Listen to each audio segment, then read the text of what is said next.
Now we live. Now we lie. Yeah, we're live. Whew. Who really Tech benefits from the difficulty. manosphere? We're live, so he gets to interrupt me, but that'd been a little bit cleaner if it was actually a recording. Who really benefits from the manosphere? We'll be discussing the controversial Netflix documentary Inside the Manosphere today, sharing our collective thoughts, and much, much more. I'm your host, Chef Pat Lee, alongside my co-host, Chad Deshawn. And again, like I said, we'll be discussing Inside the Manosphere. And we're going to be asking ourselves and hopefully getting to answer this one question that we have that's on the top of our minds. Who truly benefits from the manosphere? Chad, I know you have a lot to say about the documentary. I have a lot to say too, but I just love to get your first impressions when you first saw this. Man, my first impressions was it felt like I was being marketed to. And Mhm. if I wasn't such a headstrong person, it might be appealing. I mean, it's just to be honest. I mean, because the first thing they hit you with is, the women, the money, Mhm. all of the things that a 20-year-old me might have looked at and said, this might be something I'm into. But that was the thing at a certain point, it started to feel greasy. And Yeah. that's really where I want to start the conversation is where I'm viewing it from as 45, almost 46-year-old man versus somebody who has grown and experienced things versus somebody who may have been, late teens, early 20s, who might be viewing the same type of content and getting a different reaction. So, Pat, I don't Yeah. know how you took it, but I want to hear your perspective because I don't know. Maybe we see it the same way. Maybe we don't. I would say we see it the same exact way. My initial first thoughts when I saw this was nobody's buying this. And Mm, I don't mean that literally because obviously you have an audience who is viewing this and is taking it in and wants to live this lifestyle. But when I say nobody's buying this, I mean anybody like us with common sense. Because right. even just from my first reactions of watching it, I knew they were grifting these young men. There's a lot of young, impressionable young men out there who are looking for community, they're looking for friendship, they're looking for some type of love. Mm-hmm. And these grifters know exactly how to target them. They make them feel like nobody can tell them what to do. They make them feel like there's a total need for a lack of accountability. And so when you put all those factors together, you pretty much have an easy way to make money. And that's really what it is to every single one of these influencers.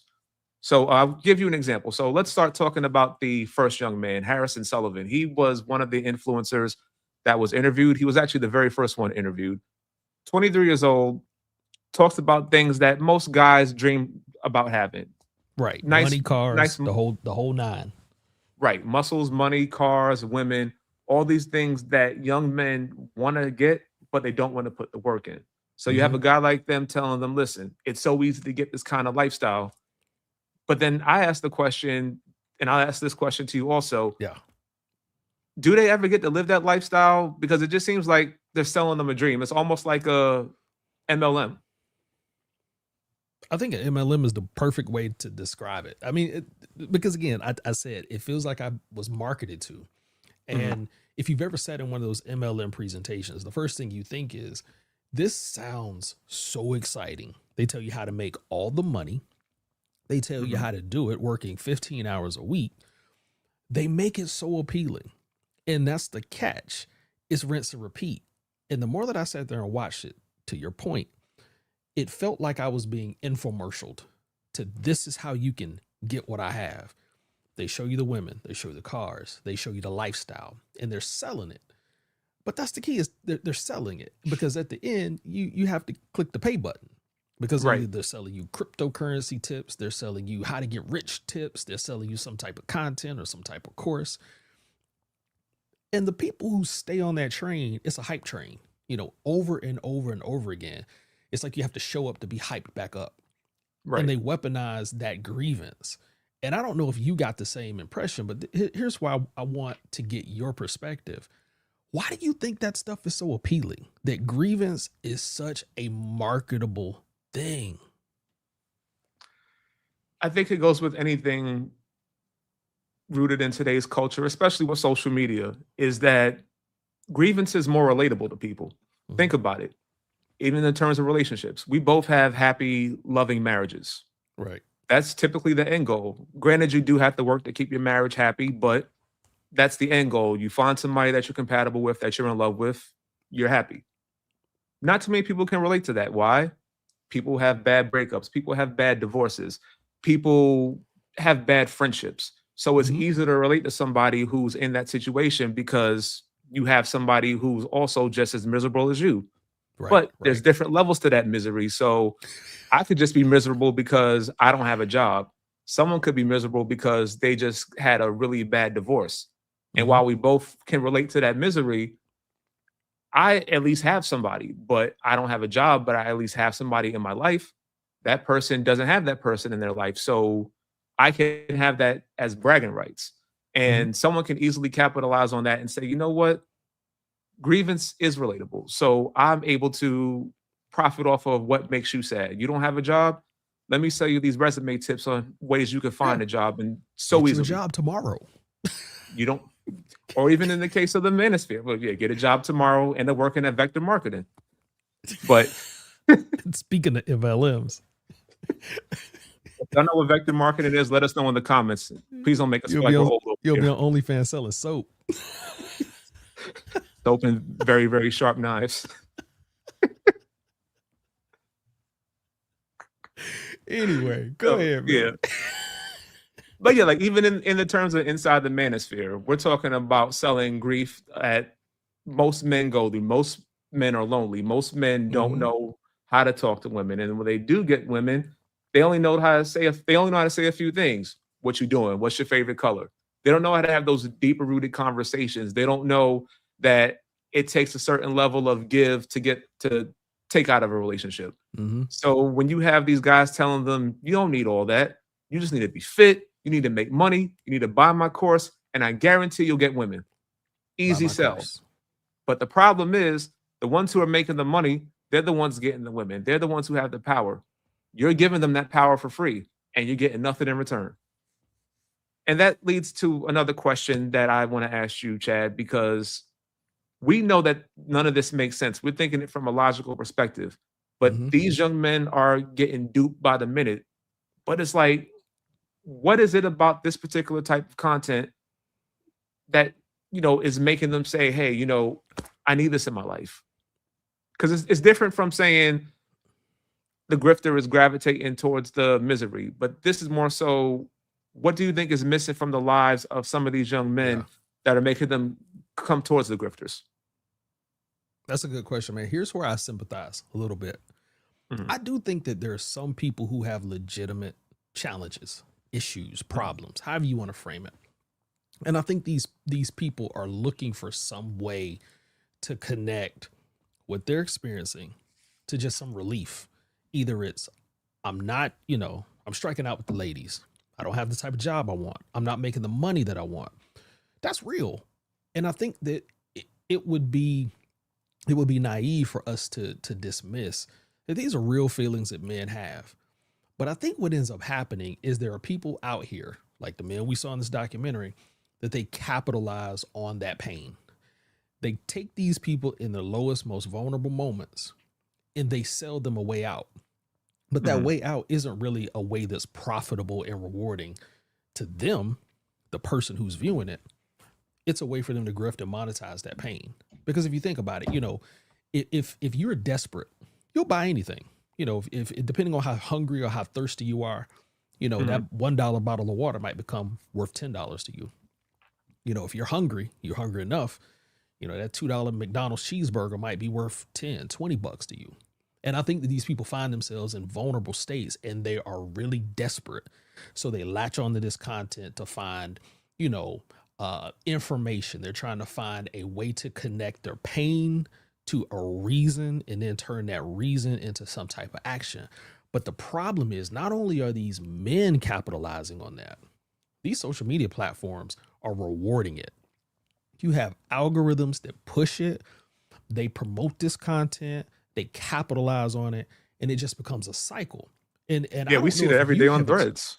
yeah, you do, you see it. And that's where I was Every going to day. kick it back to you and say, when you see these types of algorithmic, cycles, Tell me what it is that you see out of these people that makes you just take a step back and say, man, this just doesn't make sense. It's the need for the rage bait. It's the need, as you said, to just keep pushing this kind of content in the algorithm. That's what really like Right. baffles me.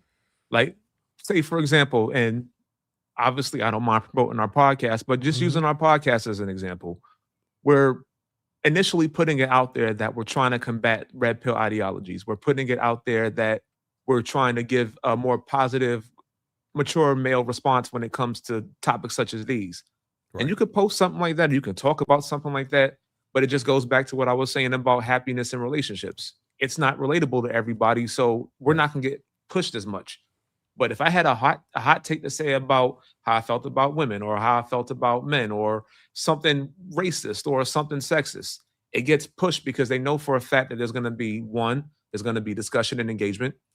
Two, you're going to get people in those same comments who are going to tear you apart. And then you have those people who think no matter how negative or how positive a comment is, it's still engagement. Right. So Right. to somebody like me, if I'm getting, chewed out online for a negative comment that I made, I'm gonna, tuck my tail and leave. I'm not gonna deal with it. I'm not gonna double down. That's the last time you hear from me, or that's the last time you'll ever see me post about that subject.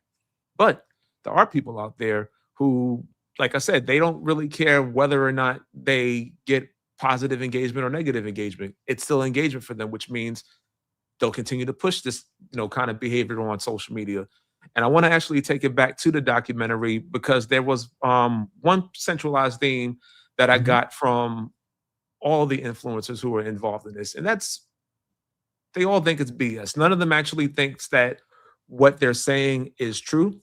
And I'll give an example. Myron Gaines, he's Mm. the host of the Fresh and Fit podcast. It's a very Yeah. controversial, misogynistic podcast. Um, he labeled himself as a controversial individual.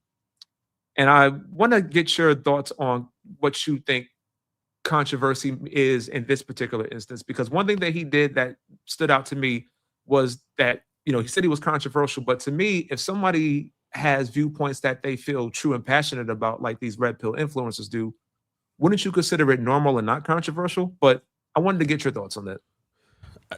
I think I would compare him to the first guy. I think his name was what, HS. Harrison, yes. Yeah, Harrison Harrison Sullivan. said something that stuck out to me when he was Mm, asked about the OnlyFans, the agency that he yes. bought that manages the OnlyFans models. Hmm. You saw his true passion come out when asked, "How would you feel if your daughter did OnlyFans? How would you Hmm. feel if your son was gay?" I mean, it was like the Yep. switch flipped. You saw the real him. And he also said, you know, it's not, I don't necessarily believe in it, but I'm going to make money off of it. Why shouldn't I Ex- make money off of it? Dude, I stopped it right there. I had to write that down because I said, that's the mentality right there. You can cut the thing off at that point. I Yep. don't believe it, but why shouldn't I make money off of it? Think about how much that drives.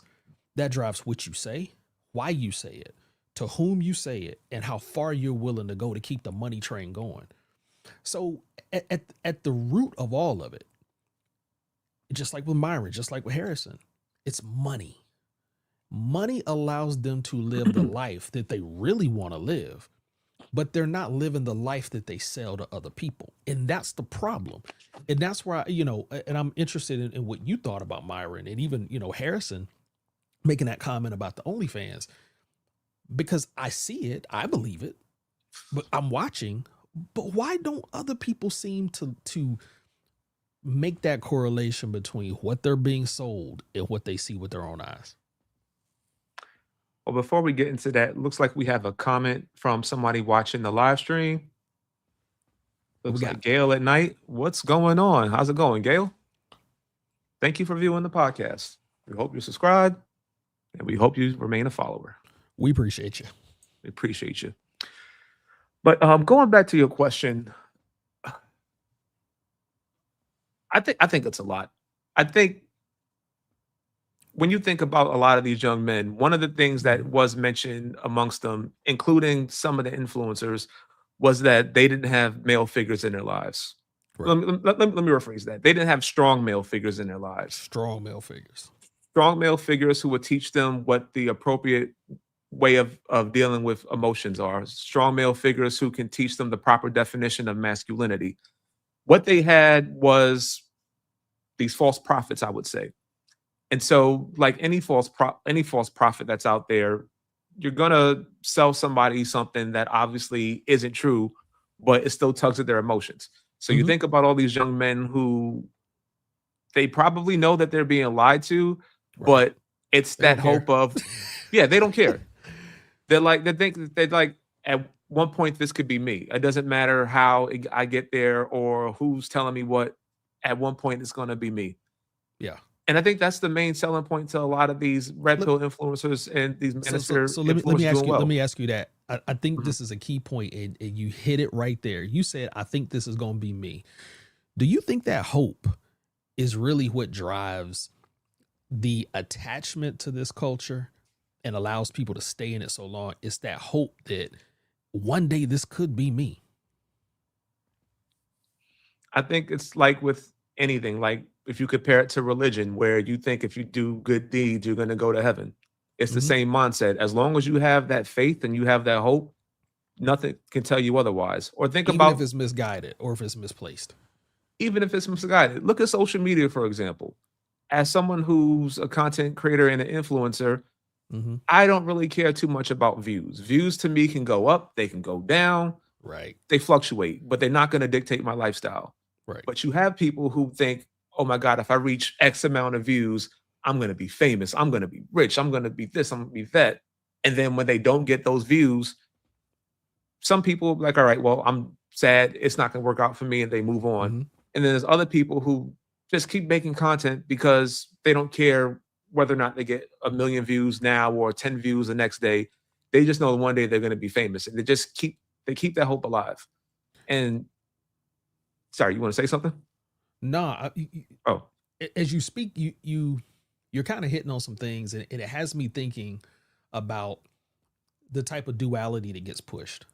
This binary thinking, and we see the term, and I'm getting ready to hit you with it. Alphas and betas. You hear that language a lot. And as you're talking, that's what's coming to mind to me is how this duality gets pushed. It's an either or type of environment that never lets you be anywhere in the middle. Either you at the top of the food pyramid or you're at the or food chain. You're at the top or you're at the bottom. mhm. And I think that is where you have so many young men making this decision to over index on this type of stuff. And I'm sorry to cut you off. That just has me thinking, man, that's where it's coming from. Is it's a forced choice to this binary identity that's really not attached to anything but kind of this false ideology and this false representation of manhood.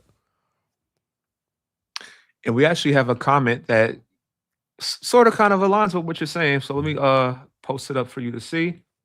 The comment comes from Lady Bella. Lady Bell, thank you for joining. Thank you. She Thank you. says they want to be in community with other men who validated their hurt. Oh, touch that.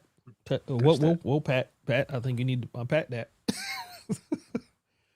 They Pack want to it, be. go to wrap Let's paper let's around. say that. Let's say that one more time. They want to be in community with other men that validate their hurt. Who validated their hurt. Mm. That's true. That's true. I would say that that's true. I agree. There's comfort in community. Let's start there. It's the same type of association that you see with gang culture. Doesn't matter that the culture might be antisocial or that it may not necessarily be what you would consider positive. But anything that feels like family, it makes you not feel alone. That becomes your identity. That's who you latch on to. And even if it's regressive, some people would rather go in the wrong direction than no direction at all. And the more that I look at them, that's what I feel like is happening, that they just want to move, but they don't realize that they're moving backwards. And that's what I was going to ask you too. Because at what point do you realize I'm not moving to the level of the top of the food chain? I'm stuck at the bottom. What Right. makes somebody want to change their mindset and think, well, I want to make my way up and it's not happening? Or what makes somebody say, well, you know what? I'm just fine here. I don't understand it. Well, I think if it really worked, the men that we saw on this episode, you know, in this Netflix documentary, I think that their viewpoints as far as who they are and the type of lifestyle that they really live, not the one that they put on social media for clicks, it would mirror what they're selling. Mhm. But I think that they know, even if I do it 20 hours a day, I got to be who I really am for that other 4, because that lifestyle isn't who they are. So just like in a small thing, HS Harrison, guy at the beginning, he looked directly into the camera and the guy had to tell him, you know, hey, you know, this isn't social, you know, look at me. To Yeah, me, pretend the cameras aren't there. Yeah, the cameras aren't there. Like, you are breaking the fourth wall. And why are you breaking the fourth wall? To me, it's so ingrained in their conscious. I'm always on. I'm always selling. I'm always on social. But you know And one maybe this thing, is and what. I don't mean to Yeah, cut no, you go off, but ahead. there's one thing that you had mentioned when he talked about that the cameras don't pay attention to the cameras. Did Yeah, you notice that Harrison had a change in demeanor with the host once he talked to him like that? And it yep, gave me the idea that you had another man tell you no to something or tell you something to put you in your place, and you yeah, couldn't take that. And once that happened, you decided that the energy was off. You didn't want to be interviewed anymore, and you just distanced yourself from him. right. Yeah, but you know, when you look at what he also said after that, you know, he was like, "Oh, is this a gym day?" And he was like, "Yeah, of course." You know, you wouldn't know anything about that. It's like that's the demeanor. It's the subtle defiance in everything that you do. It's a constant, and I call it a pissing contest. It's a pissing contest. Yeah. And when you see these men in these pissing contests, it's like everything becomes me versus you, us versus them. And then the degradation of women, we haven't even touched on that. But what was your thoughts about the video that he took of the woman giving him oral sex on Yeah. the toilet? Dude, man, I wanted to shut it down at that point. That disgusted me. I'm not surprised Beyond because disgusted. I feel like men like him, he even said it himself. He has a whole entire fan base that eats that kind of content Eats alive. it up. Why And do in they his eat that up? because again, they want that to be them. They view women as these sexual objects and beings for their pleasure. And if they see a guy who has money, who has success, who has fame, whether it's internet fame or whatever, do stuff like that with women, in their mind, they're like, that could be me one day. Dude, that's pain. All that is pain. And this is my honest assessment. When you seek to degrade, when you seek to degrade people like that, and you Yeah. have a lifestyle that's built on degradation, there's something about you that's not whole. Because again, I don't know who can live that type of lifestyle and wake up and feel good about themselves, to feel like they're accomplishing something. The Mhm. humiliation of another human being for, you know, clout, clicks, money, at some point it's got to eat at your soul. Like, do you feel like there's a soul sickness that these men are experiencing that at some point later in life they're going to tap into? I think later on in life, a lot of these men are going to end up empty and lonely, like the men in our generation who Yeah. essentially had the same opportunity to make the decisions we made or make the decisions they're making. And that's part of the reason why we do stuff like this, because we're trying to reach that generation that has the potential to change. And you're going to be the future of this world. And we want to make sure that you're setting up the future in the best way possible. Or you're going to end up like the men in our generation who are lost, harassing women online, and are essentially responsible for half the stuff that goes on in this society.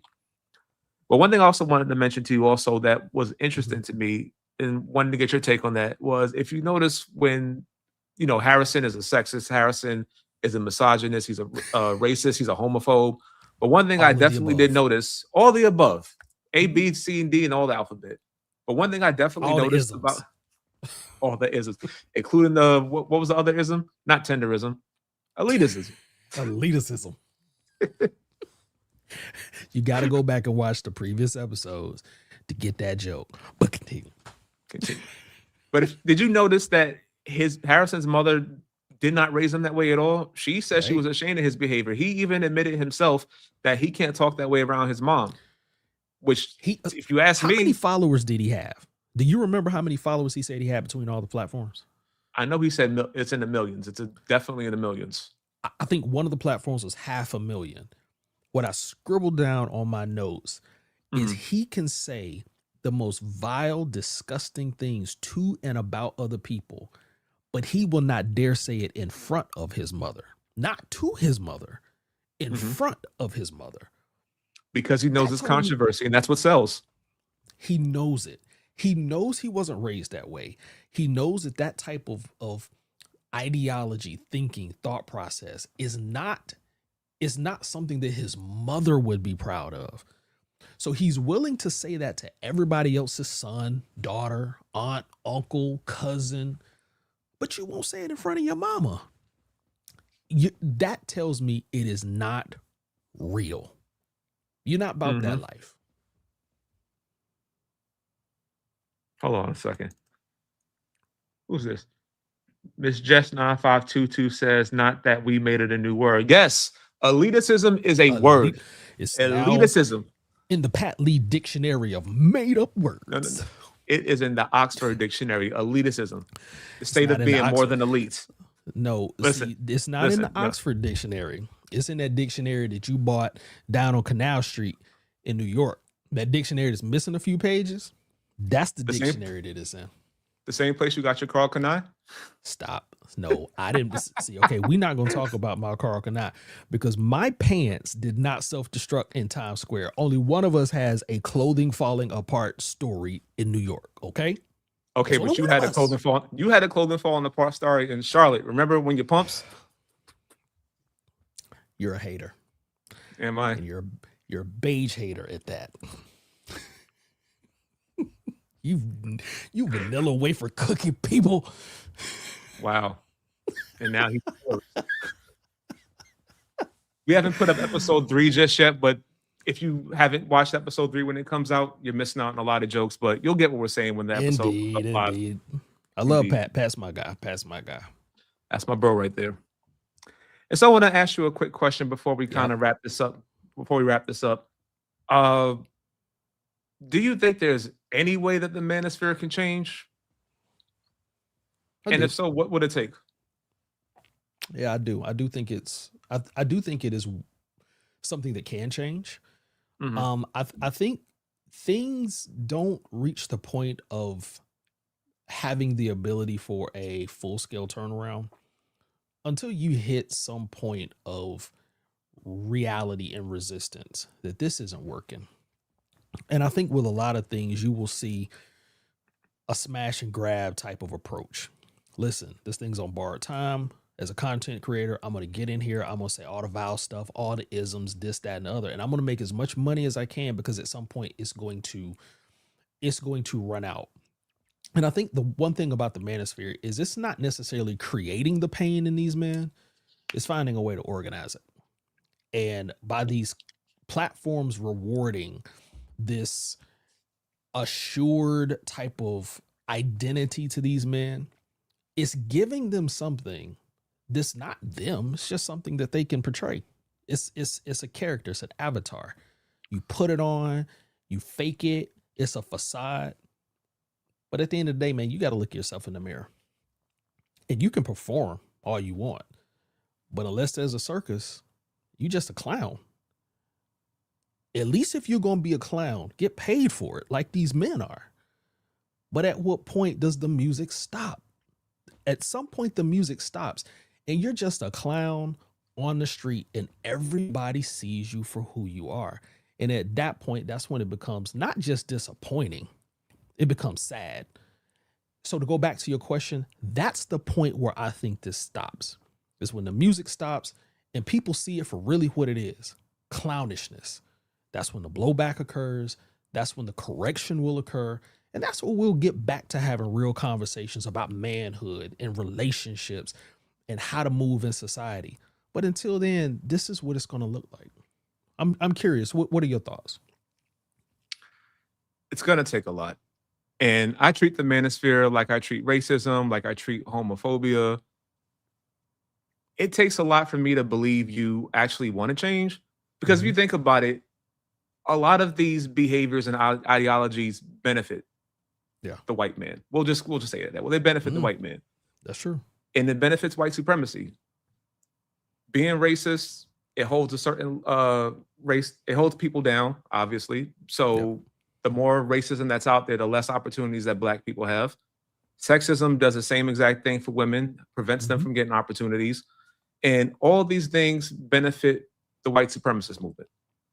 But it's going to take more than just, in the terms of the manosphere, it's going to take more than just them saying, I'm done, or it's going to take more, in my opinion, than for social media to make changes.